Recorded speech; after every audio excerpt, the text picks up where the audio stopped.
It's about real conversations. And hey, everybody. How's it going? Hey, Charlene. How's it going? Hey, it's so good to be here, Haley, and just be real with real people and be real with, real business needs. I just love that. Every time we hop on this, I just love it. Real people wearing real bunny ears.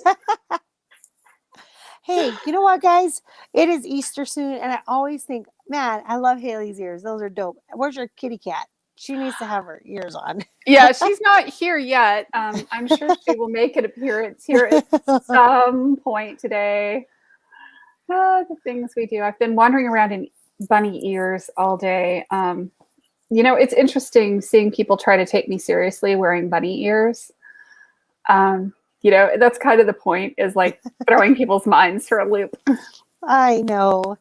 That event that we have, our theme is race car driving. So we have the Will Ferrell shirt that says, if you're not first, you know what I mean, then you're last. Mm-hmm. And everyone was like, our team, we had our staff meeting, and they said, sure. And I said, what? And he goes, isn't this kind of obnoxious? I said, that's the point. If you want marketing that works, if you want marketing that's going to make a stand and you're going to be memorable, guys, this is us proving to them that we do exactly what we say. And this is exactly what we coach our clients on. Mm-hmm. So isn't it funny how you have to do what you tell your clients to do? I don't know. This isn't weird to us, Haley. This is normal. What, you mean you show up, you talk to people, you build the connections, send Facebook friend requests, get enough connections. It's amazing to me to see, talking to some small business owners who are not yet at that scaling point in their business.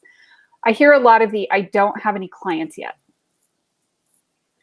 And it usually boils down to, how many people are you talking to? Yes. Can people see you? Are people actually seeing you? And then I'm like, and how many Facebook friends do you have? Or how many LinkedIn connections do you have? And that's usually where the mic just drops. They don't understand, everything they see on the outside of us. There are years and hundreds of hours per strategy that we go into building it. Mm-hmm. Yeah. Well, and it seems kind of strange. So people ask me about growing a Facebook group or growing an online following. And growing an online following to me is interesting in that it's merely part of the journey. It's not like I grew the online following to have it and then I started selling to people. There's this I started with this idea that I had to have 1,000 people on my list before I could do a launch and before I could really sell to people. And part of the realization that I came to along the way is that, you can start selling to people before you have the first person on your list. Yes. And that you should be selling to people before you have the first person on your list. Because if you're not already getting sales before you're adding people to that mythical email list, then you might be putting the wrong people on that email list. Well, it's called the overthinking stage in business. They overthink it, they overworry it, they try to control it. They're asking their spouse for advice, who 99.9% of the time doesn't really know or understand it.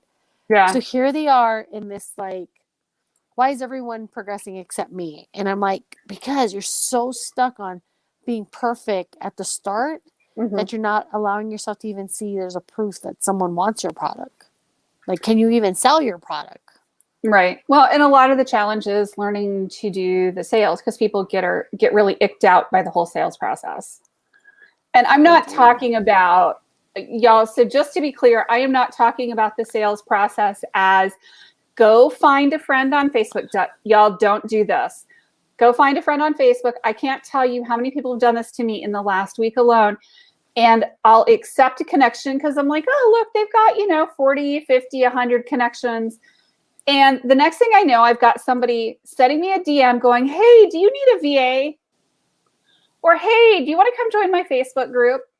And I'm like, I don't even know who you are. And you're asking me if I want to hire you. I'm like, how is this supposed to work? Well, and Haley, this is the thing, right? I mean, this isn't like a prostitution ring or something. No. Or an escort service. I went there, people. I did. Yes. We're in Vegas, right? Or not in Vegas. We went to Amsterdam. But like, seriously, guys. Oh my gosh. That's going to SEO on here, guys. We're going to be like on this other page, 5 pages down, and they're going to be like, Haley said this. No, Haley, this is the thing. I have to say this. I mean, if they're that committed to cold calling, you know what? I wish some of the business owners who are in business would actually cold call. Oh, yeah. Because that takes a lot of guts. That takes a lot of effort. That takes It does. so much work. So I've got to give them that. You know, the fact that they're willing to go out there. But what if we could just recalibrate just 2 degrees to the right, and they would actually like just do the process of, you know, warm connection, follow up, you know, converse, be able to connect, you know, organically and naturally. That effort would actually produce. Oh, it would produce exponentially more. That's the kind of the funny thing that, to me, that happens is if you actually have a sales process that you follow. So I know a couple of realtors that do this phenomenally well. They do all of their client and lead generation by word of mouth. And they have a process where they get your information and then they send you information. And there's these touch points along the way where they're checking in and seeing how you're doing. And by the way, do you know of anybody who could use my services? And it works like they have a wait list. In a market that has 1,800 or less on the MLS, right? Oh, yeah. Our MLS is nuts here. We have 1,100 properties on the MLS in the Triangle area. So Raleigh, Durham, Chapel Hill, and the surrounding areas. Wow. Wow. Population of almost 2 million. We have 1,100 single family homes on the MLS. It is nuts. So there's just like this little tweak of difference that happens with the marketing. And it's like, it's not that cold calling doesn't work at all. I want to be clear about that. It does work in like 1 to 3% of cases. Well, and I think the part that we're trying to let you guys know is, you know, business owners, there's nothing wrong, right? There's nothing wrong about being afraid of sales. There's nothing wrong with feeling like sales are icky. You know what? That's all part of the process, right? It's all part of the head process. It's a mind game. Oh, it's It such is. a mind mess. But when you decided to go from employee to entrepreneur, you gave up the comfort of expecting someone else to do the hardest part of the business, which is nurture, capture a lead, convert, fulfill, and then retain. This is the part, if this is the part you do not like, and when we get it, Haley and I have heard this a lot, right? A lot of times it has nothing to do with the customer you're selling to. It has everything to do with you. Yeah, I had to learn that it was me. 100% me. But how freeing was that, Haley, when you could realize, okay, what am I doing to repel the sale? What am I doing to, be too aggressive? Away. How am I refusing to take money? Or how am I making it hard for people to give me money? And you guys don't know this, but that's a true statement. When you get to a certain level and you're asking for a higher price ticket, if you're engaging with people and it takes you 6 to 8 weeks to convert them, those are all the touches along the way that you're going to start asking yourself, like, what did I do in the process? Did I not follow up? How do I make this work? What's the next steps? And Haley, I think this is the hardest thing for business owners to understand about sales. You guys can make it so much easier for yourself if you have the front of your funnel, your marketing, already do a lot of the disqualifications of the wrong client. Yeah. Okay, exactly. I can't read this. I can't read little. She said, but sales is providing a service or product someone is already indicating they need if you're doing it relationship based. No. No, question mark. Yeah. So sales is, the exchange of money for a good of service is the definition of sales. But yes, so if you're following Charlene's methodology that you are disqualifying people early on in the process, you get the right people into your funnel, so you're not following up with 18 gajillion people. Wait, wait a minute. That's called working smarter, guys, not harder. I'm telling you, this methodology just like disqualifying them before they even come in your Facebook group, disqualifying them before they even go onto your page, into your funnel, even into your email list. Mm-hmm. You want to set it up because guess what? When you have to pay a VA and you have to pay staff and you have to pay all these systems to operate. And you have to pay per number of people on your email list. Suddenly that bigger email list doesn't sound like such a bargain. Nope, it doesn't. And this is the irony of it. Everyone gets so excited about big numbers. First of all, if you don't have a way to connect with them and nurture them, guys, those numbers don't matter. Mm-mm. It's who converts in that bunch of names you have. Mm-hmm. That is the number you should be concerned about. Yeah.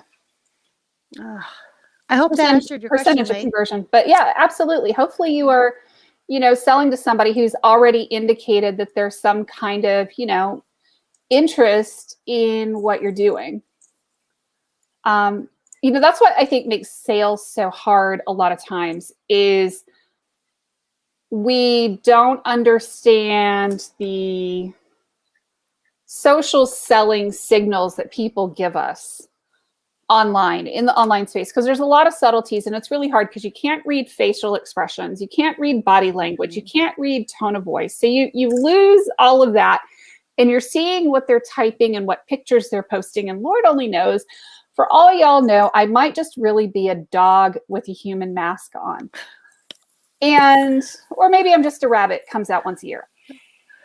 But, it makes it really, really hard to pick up those social signals, especially like if we're doing business in this like online crazy environment. And, you have to learn to kind of, pull, to kind of temperature check your audience and, disqualify people before you even start chasing them down.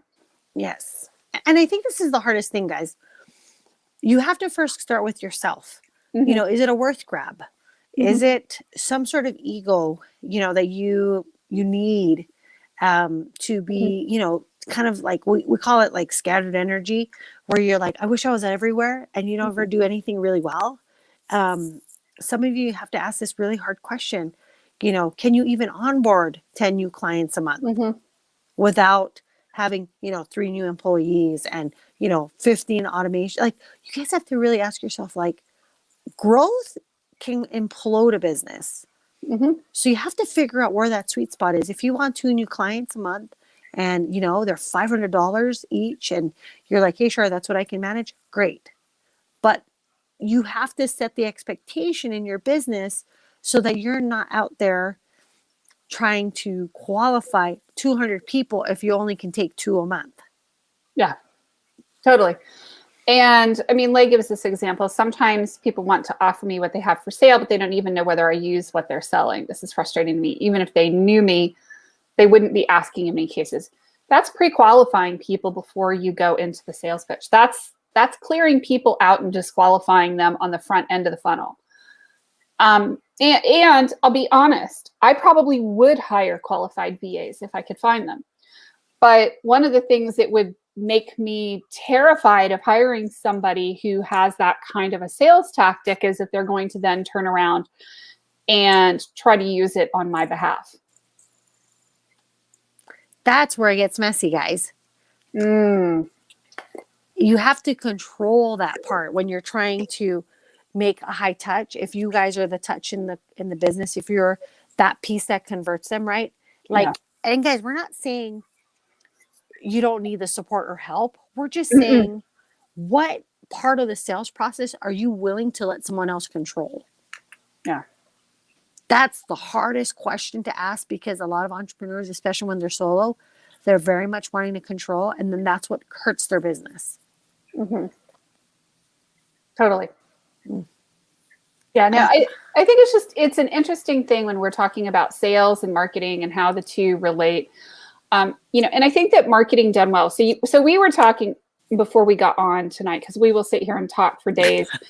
So one of the things I know about you, Charlene, is that you get all of your clients by word of mouth and organically, and they come in. And I pretty much get all of my clients organically by word of mouth. People for the most part, tend to come to me, except for some small amount of the email marketing I do through Women's Entrepreneur Network for like workshops and stuff. But what's interesting to me is that we were commenting about how, you know, a lot of people really struggle with that organic pipeline, getting people to come to you and find you through word of mouth. Right. What are the things that you think and that you know set what you're doing apart from everybody else? There's a couple of things. One, I'm super high touch. I really believe in engagement. I love to, you know, we're in the people business. Mm-hmm.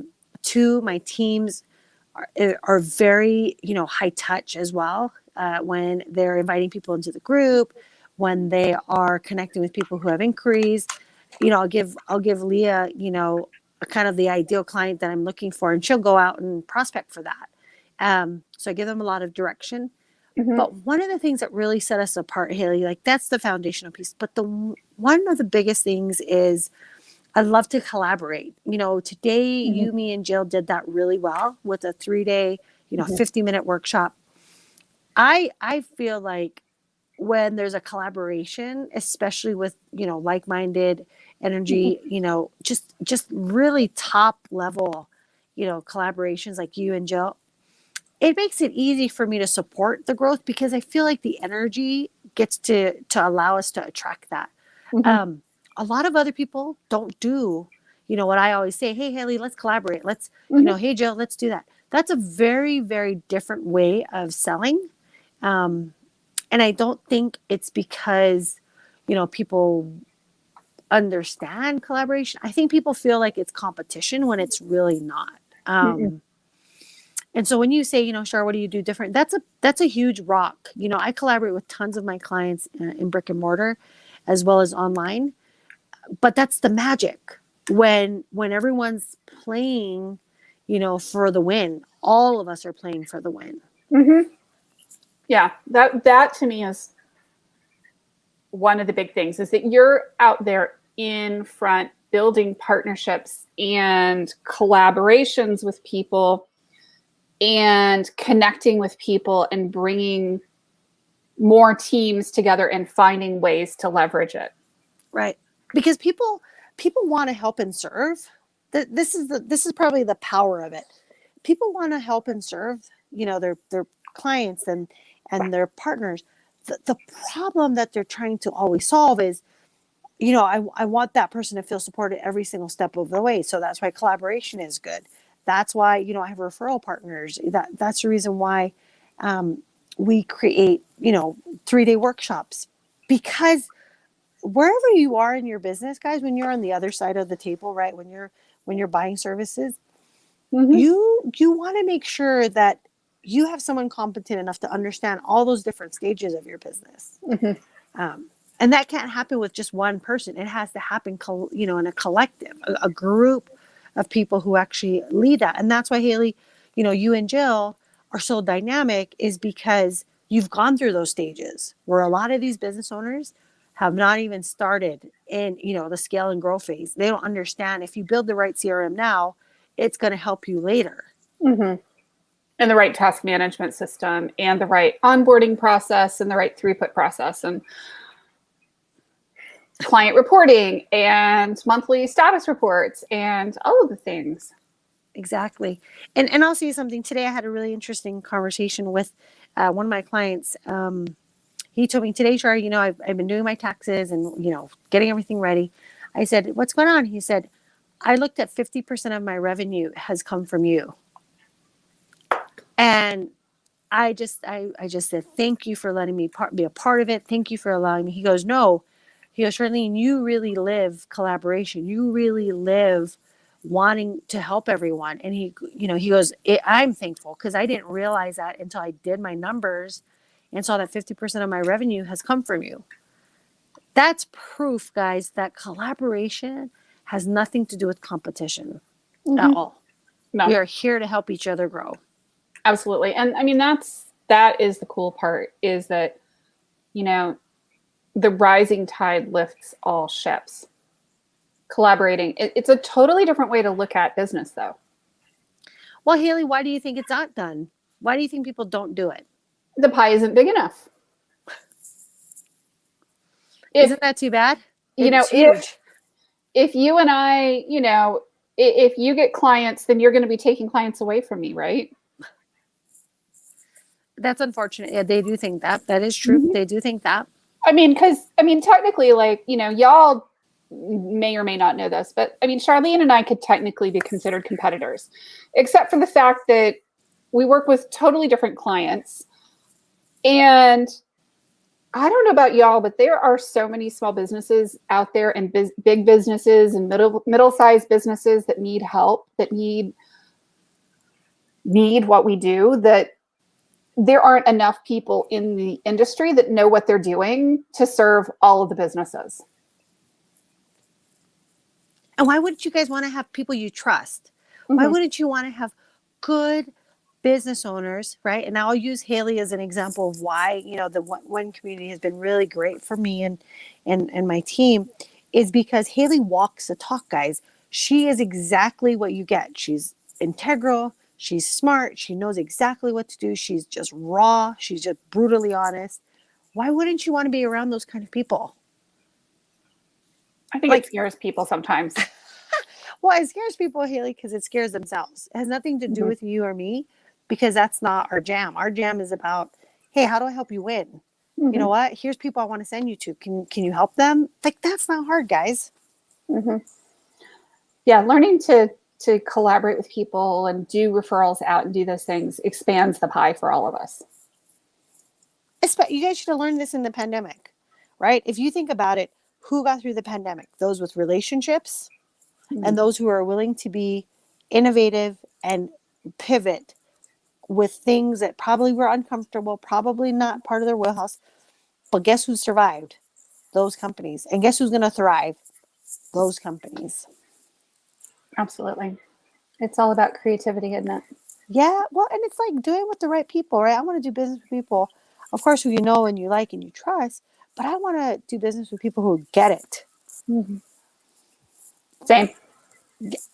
But guys, when you are at this level, and I know we're going to hop on a Clubhouse. When you're at this level and collaboration is your goal, there is a whole different way you view business. Mm-hmm. And this is not scarcity. This is not, take. Givers gain. Mm-hmm. When you give, you gain. I cannot tell you guys, this is the level of playing you want to be at in your business. Absolutely. I love it. So we're going over to Clubhouse. We're going to go play. Yes, we're going to keep Haley up. So I know. Until the crack of dawn. I've already stuffed all my eggs, though. All 2,000 of them are stuffed. We have to give you another hobby, like knitting. I do needlepoint tapestries. Oh my gosh, I love that. I used to do cross stitch. And then they're like, Sherry, where do you put all this credit? I'm like, I don't know. They're like, you need to pick another hobby. I'm like, okay, I'll pick another hobby. I love it. Okay, let's hop into Clubhouse. That'd be awesome. Let's go do it. We'll talk soon, guys. Thanks. Bye. Take care. Bye-bye. Bye-bye.